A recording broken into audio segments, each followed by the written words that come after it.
Hey, my friend, Akram here from ClickFunnels Tech Support, and I understand that you're having an issue with being able to view your page where it's showing you that there's a banner.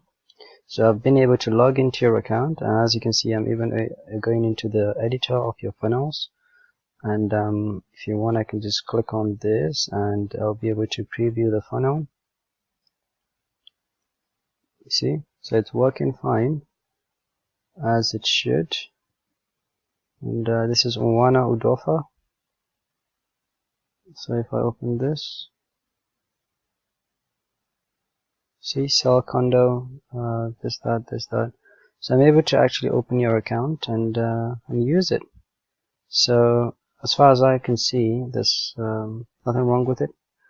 So if you have any issues, you can send me a video, just like I've done here, and let me know what the issue is, okay, and what you see. Bye for now.